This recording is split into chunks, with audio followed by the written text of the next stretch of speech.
그럼 마지막으로 체온이 조절되는 과정을 볼까요? 우리는 항상 36.5도의 체온을 유지하면서 살아가죠. 이 체온 조절을 담당하는 중추는 과연 어디일까요?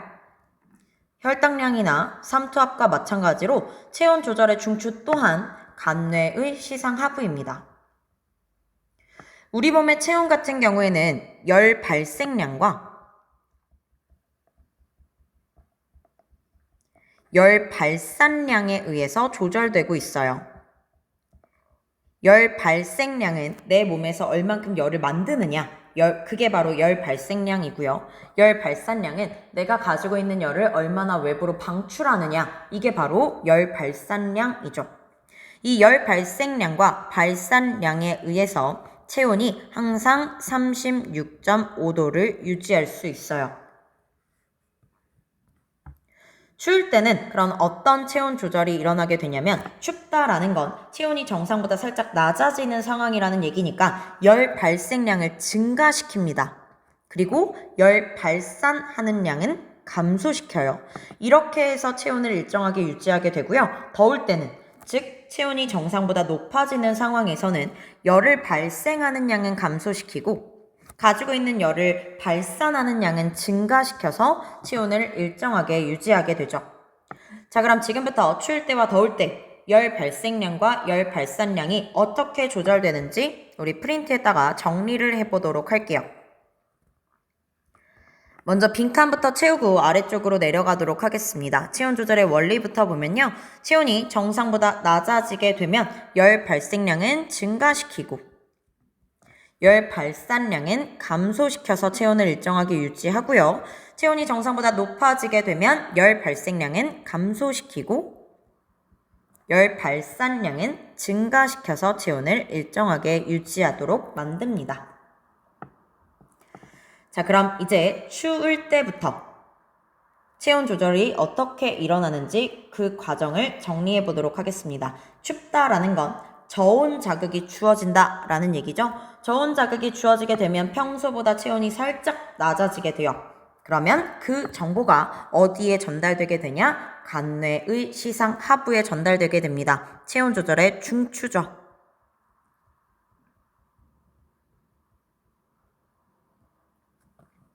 그럼 이제 간뇌의 시상하부에서 어떤 호르몬이 분비되게 됩니다. 그 호르몬의 이름은 바로 TRH예요. 이 호르몬 뭐였죠? 갑상샘 자극 호르몬, 방출 호르몬이었었어요. 갑상샘 자극 호르몬을 방출하도록 해주는 호르몬이 분비가 되게 돼요. 이 TRH의 표적기관이 바로 어디였냐? 뇌하수체 전엽이었습니다. 그래서 뇌하수체 전엽에 가서 작용을 하게 돼요. 그럼 뇌하수체 전엽에서 어떤 호르몬이 이제 분비되게 되냐면 TSH가 분비되게 되죠. TSH는 갑상샘 자극 호르몬이에요. 즉 TSH의 표적기관은 바로 갑상샘입니다. 갑상샘에 가서 작용을 하게 되는데요. 그럼 이제 갑상샘에서 어떤 호르몬이 분비되냐면 티록신이라는 호르몬이 분비되게 돼요.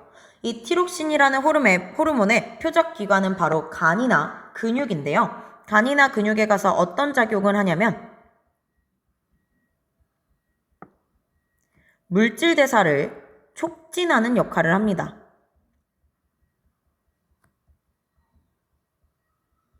물질 대사를 촉진하게 되면 어떤 일이 발생하게 되냐면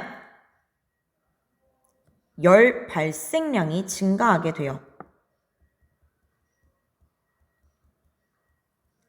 즉 저온 자극이 주어질 때는 다양한 호르몬들의 작용에 의해 열 발생량을 증가시켜 체온을 일정하게 유지하게 되는 원리이죠. 호르몬 분비가 일어나기도 하지만 이 춥다라는 자극에 대해 간뇌 시상하부가 교감신경의 흥분을 촉진하기도 해요.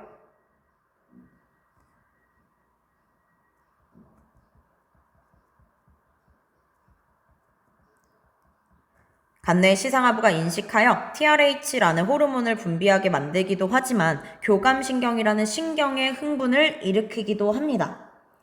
그럼 이 교감신경이 흥분하게 되면 어떤 일이 일어날까? 교감신경이 흥분하게 되면 이 교감신경에 의해 부신 속질이 자극되게 돼요.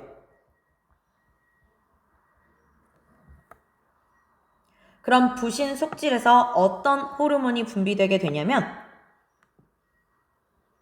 에피네프린이라는 호르몬이 분비되게 됩니다. 에피네프린은 티록신과 마찬가지로 물질 대사를 촉진해요.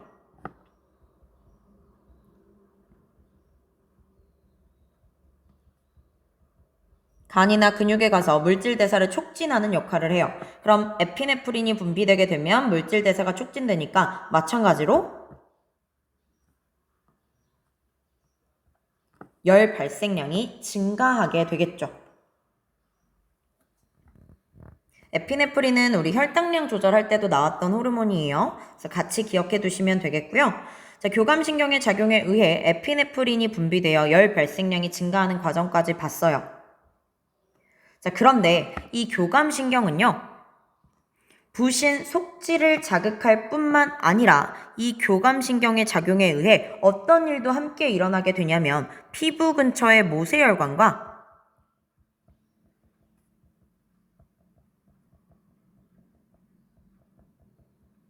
잇모근이 수축되는 효과를 가져오기도 합니다. 피부 근처의 모세혈관을 수축시킨다라는 것이 어떤 의미냐? 피부 근처로 가는 혈류량을 감소시킨다라는 뜻이야. 피는 따뜻하잖아요.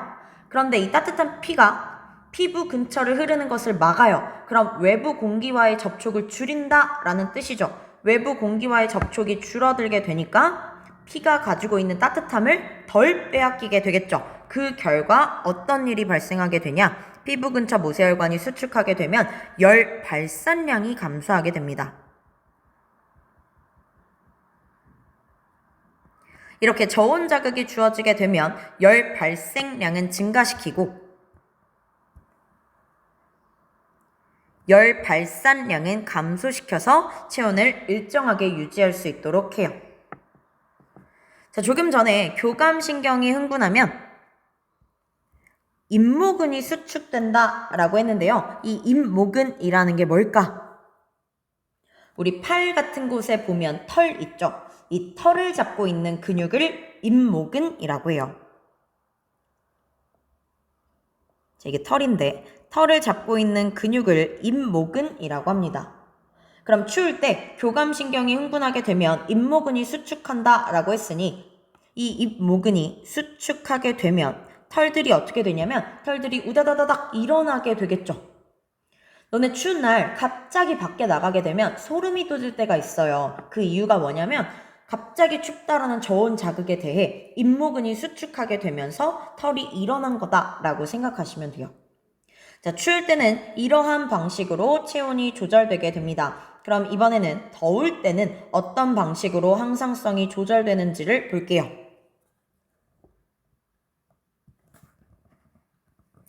고온 자극이 주어지게 되면 여기다 바로 쓸게요. 고온 자극이 주어지게 되면 이 또한 간뇌의 시상하부가 이를 인식하겠죠. 그 후에 어떤 일들이 일어나게 되냐면 이제 더운 자극이 주어졌으므로 굳이 열 발생량을 증가시킬 필요가 없어요. 열 발생을 억제해야 되죠. 그래서 TRH의 분비를 감소시킵니다. 그러면 뇌하수체 전엽에서 TSH의 분비량도 감소하게 될 거고요. 그 결과 티록신의 분비량도 감소하면서 물질 대사가 촉진되지 않게 되겠죠. 그럼 열 발생량이 감소하게 될 거예요. 마찬가지로 교감신경의 작용도 완화되게 됩니다. 그럼 부신 속질에서 에피네프린의 분비가 일어나지 않게 될 거고요. 분비량이 감소하게 될 거고 물질 대사가 촉진되지 않겠죠. 그 결과 마찬가지로 열 발생량이 감소하게 됩니다.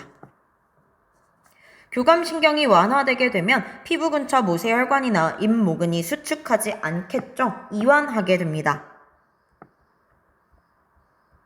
그럼 피부 근처를 흐르는 혈류량이 증가할 테니 외부 공기와의 접촉 면적이 넓어져서 열 발산량은 증가하게 되겠죠.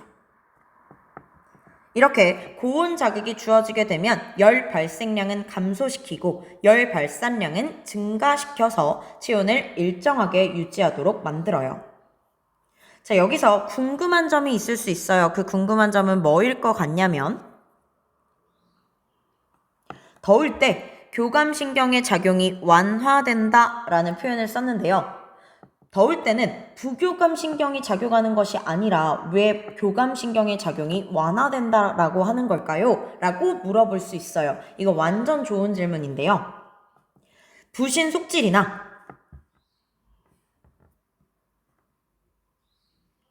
피부 근처 모세혈관 같은 경우에는요.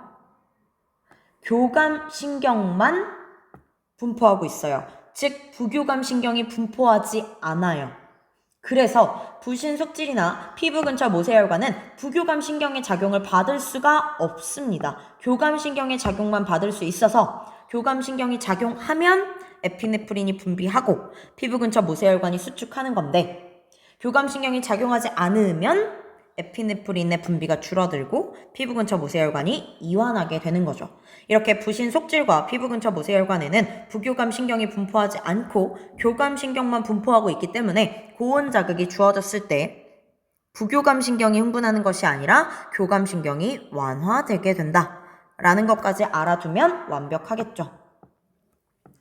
자, 그럼 이제 마지막으로 체온에 따른 피부 변화 그림을 보고 마무리하도록 할게요.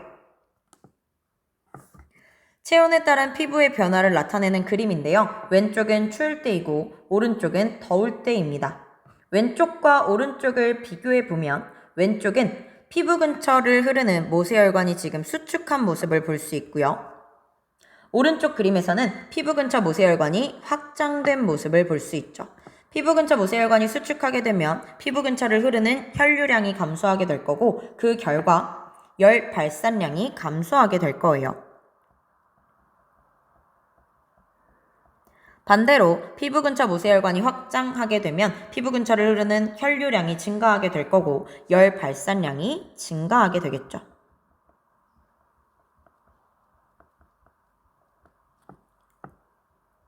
자, 그리고 왼쪽 그림을 다시 보면 추울 때니까 교감신경이 흥분하게 될 거고 교감신경이 흥분하게 되면 잇모근이 수축합니다. 그래서 털이 서 있는 모습이 보이죠. 반면 오른쪽에서는 잇모근이 이완했을 거예요. 교감신경이 완화될 테니까. 그래서 털이 누워있는 모습이 보여요. 이렇게 더울 때와 추울 때 이러한 모습이 나타나는 원인은요. 교감신경의 작용 때문이었죠. 추울 때는 교감신경의 흥분으로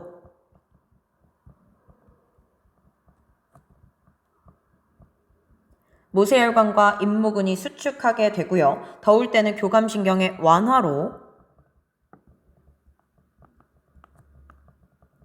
모세혈관과 잇모근이 이완하게 됩니다. 자, 여기까지 해서 체온 조절 과정까지도 전부 다 살펴봤어요. 이제부터는 문제를 풀어보도록 할게요.